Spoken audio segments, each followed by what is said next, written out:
नमस्कार प्यारे बच्चों, मेरे YouTube चैनल सबल एजुकेशन में आप सबका बहुत बहुत स्वागत है। आज हम क्लास 11th हिंदी इलेक्टिव के अभिव्यक्ति और माध्यम पुस्तक के जो डायरी लेखन की कला है उसके बारे में पढ़ने और समझने जा रहे हैं। तो सबसे पहले बच्चों हम डायरी लेखन क्या है ये समझेंगे और उसके बाद इस पर आधारित जो संभावित MCQs हैं उन्हें मैं आपको समझाऊंगी। आप उनकी प्रैक्टिस कीजिए जिससे कि एग्ज़ाम में आप अच्छे अंक प्राप्त कर सकें। तो सबसे पहले हम जानेंगे डायरी क्या है। बेटा, डायरी एक ऐसी गत्ते वाली नोटबुक होती है जिसके प्रत्येक पृष्ठ पर तिथि भी लिखी होती है, डेट लिखी होती है और उस दिन का भी वार, अगर सोमवार है या ट्यूसडे है या वेडनेसडे है वो भी लिखा होता है। डायरी में हम क्या करते हैं, आपको स्कूल में भी डायरी मिली हुई होती है, आप प्रतिदिन का काम उसमें नोट करते हैं। घर में उसका क्या प्रयोग किया जाता है, उसमें प्रतिदिन का खर्चा या धोबी का जो राशन आया है उसका हिसाब किताब लिखा जाता है। इसके अतिरिक्त डायरी में हम अपने प्रतिदिन की अनुभवों को और घटनाओं को भी लिख सकते हैं। इनको हम किस तरह से लिखते हैं, उनकी भाषा शैली कैसी होनी चाहिए, यही सब मैं अभी आपको समझाने जा रही हूँ। तो डायरी लेखन की कला, इसमें अत्यंत निजी स्तर पर घटित घटनाओं और उससे संबंधित बौद्धिक एवं भावनात्मक प्रतिक्रियाओं का लेखा जोखा ही डायरी कहलाता है। अब ये डायरी में कैसी घटनाएं हम लिखते हैं, जो हमारी निजी घटनाएं होती हैं। हमारे जीवन में प्रतिदिन अनेक घटनाएं घटती हैं, हम अनेक गतिविधियों और विचारों से भी गुजरते हैं। दैनिक जीवन में हम जिन घटनाओं, विचारों और गतिविधियों से निरंतर गुजरते हैं उन्हें डायरी के पृष्ठों पर शब्दबद्ध कर लेना ही डायरी लेखन है। तो डायरी लेखन की क्या परिभाषा है, पूरे दिन में हम जिन विचारों से, घटनाओं से, एक्टिविटीज़, गतिविधियां मतलब जो जो हम एक्टिविटीज़ करते हैं उन्हें अपने शब्दों में लिख लेना डायरी में क्या कहलाता है, डायरी लेखन कहलाता है।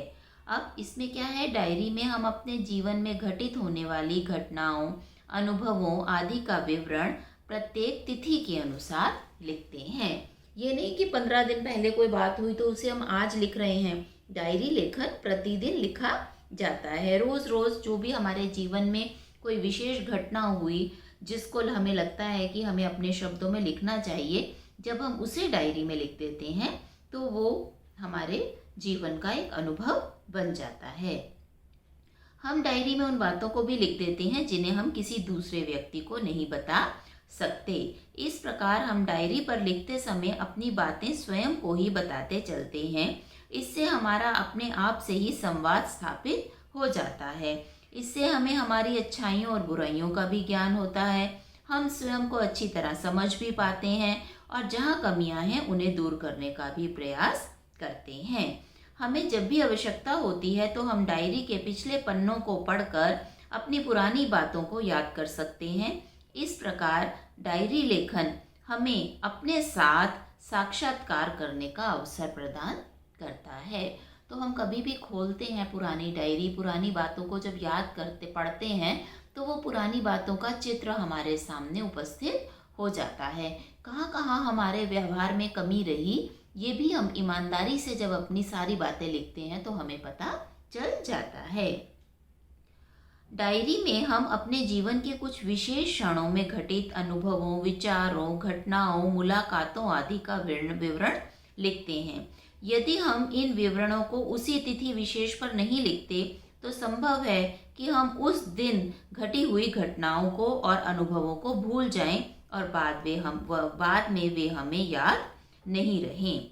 अब बच्चों, हमें जिस दिन जो घटना हुई है उसी दिन हमें उस घटना को लिखना है। अब हम किसी यात्रा पर अगर गए हैं तो यात्रा से लौटकर हमें सारा विवरण अगर हम लिखना चाहें तो नहीं लिख पाएंगे। तो यात्रा पर क्या है, जैसे जैसे हम किसी स्थान को देखते जाते हैं वैसे वैसे उनके अनुभव हम अपनी डायरी में लिखकर सुरक्षित रख सकते हैं और वो डायरी क्या है, हमारा एक व्यक्तिगत दस्तावेज बन जाती है। जब हम पुरानी चीज़ों को पढ़ते हैं तो उस यात्रा का चित्र हमारे सामने पूरी तरह उपस्थित हो जाता है।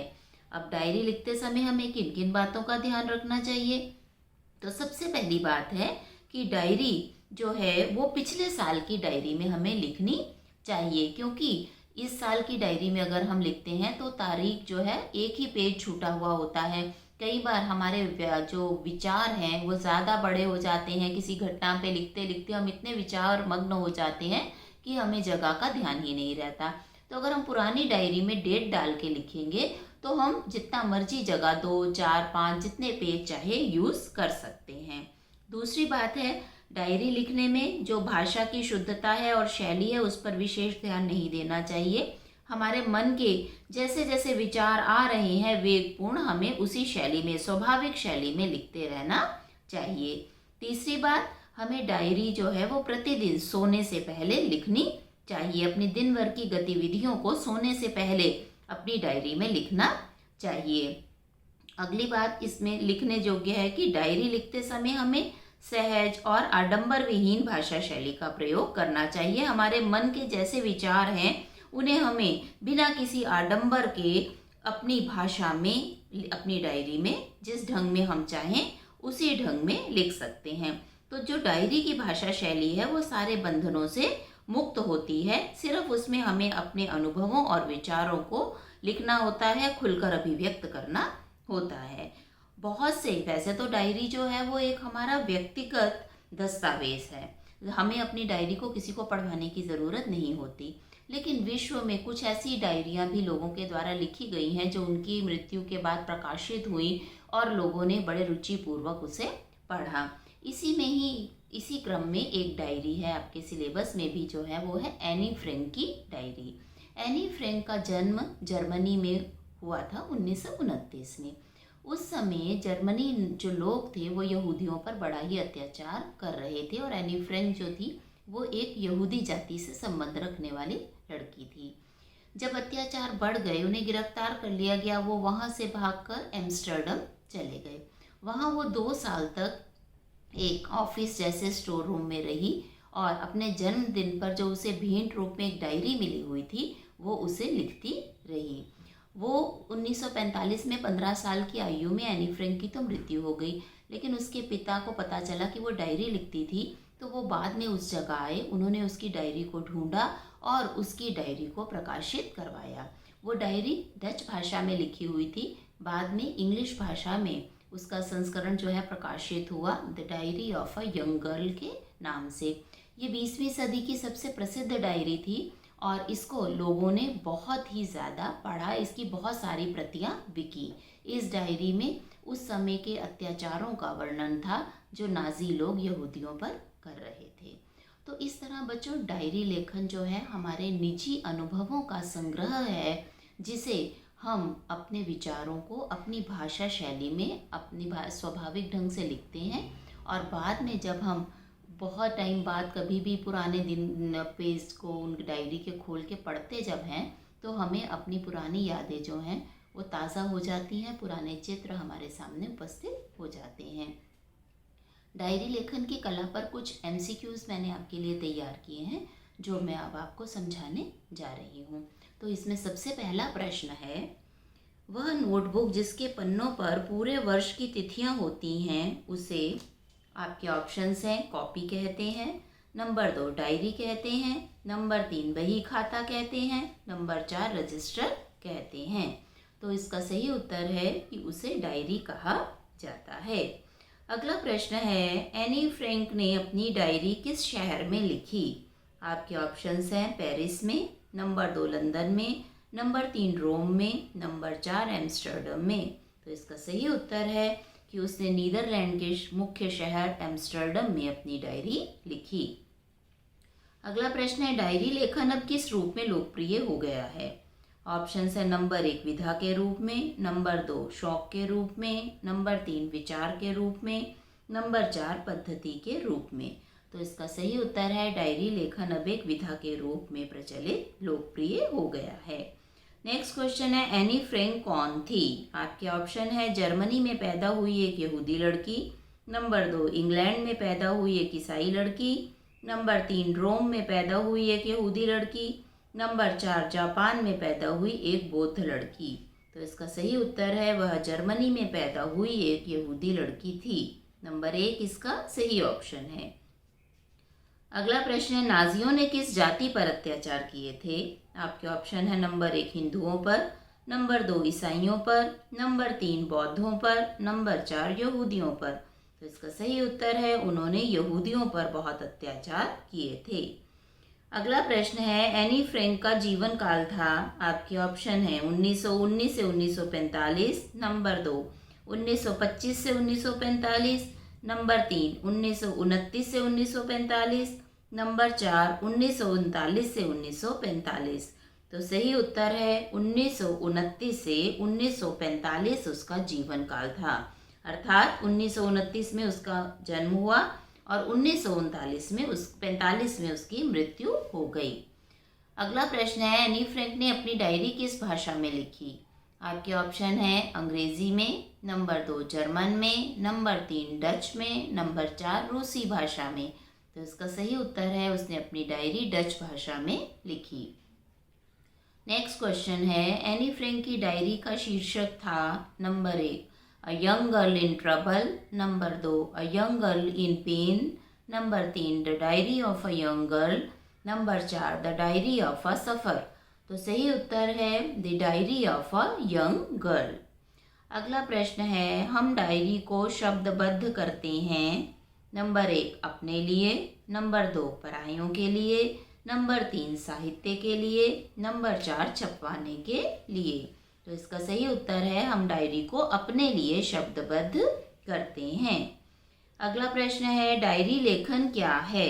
आपके ऑप्शन है नंबर 1 साहित्यिक रचना, नंबर 2 आर्थिक रचना, नंबर 3 नितांत वैयक्तिक रचना, नंबर 4 सामाजिक रचना। तो इसका सही उत्तर है डायरी लेखन एक नितांत वैयक्तिक रचना है, वो हमारा एक निजी दस्तावेज है। इंग्लिश में आप समझेंगे वो हमारी एक पर्सनल चीज़ है। अगला प्रश्न है डायरी हमारा किससे साक्षात्कार करवाती है।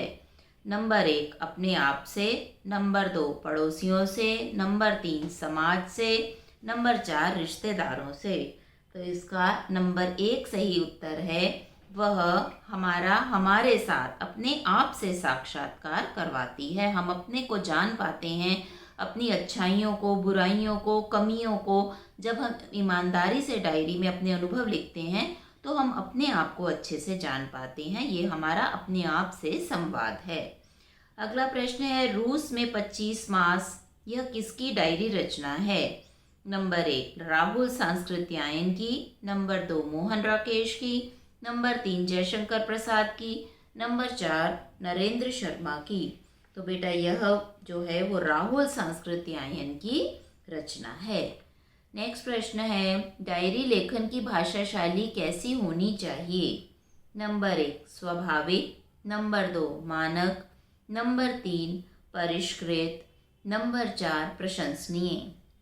तो डायरी की भाषा शैली नंबर 1 स्वाभाविक होनी चाहिए, किसी तरह की कृत्रिमता का उसमें उपयोग नहीं होना चाहिए, बहुत अलंकारिक भाषा उसमें प्रयोग नहीं होनी चाहिए, बहुत परिष्कृत शैली नहीं होनी चाहिए।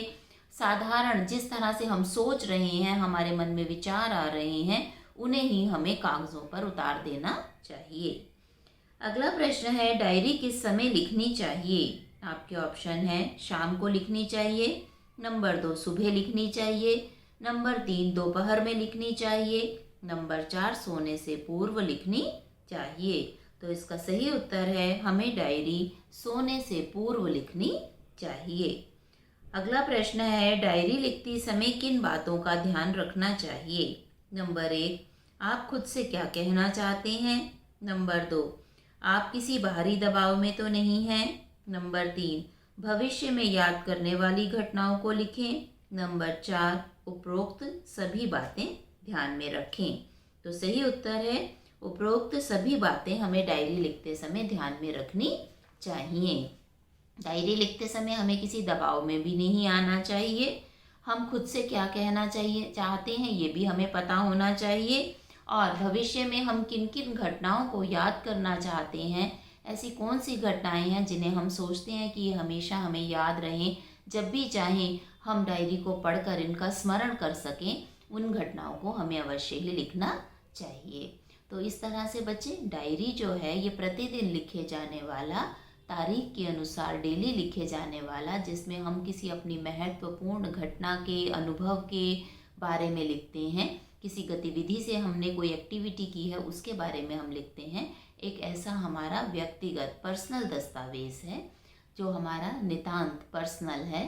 तो डायरी लेखन की कला पर आधारित जो भी एमसीक्यू संभावित हो सकते थे मैंने इस वीडियो में आपको समझाए हैं। अगर वीडियो अच्छा लगे तो ज़्यादा से ज़्यादा लाइक और शेयर कीजिए, चैनल को सब्सक्राइब कीजिए। धन्यवाद।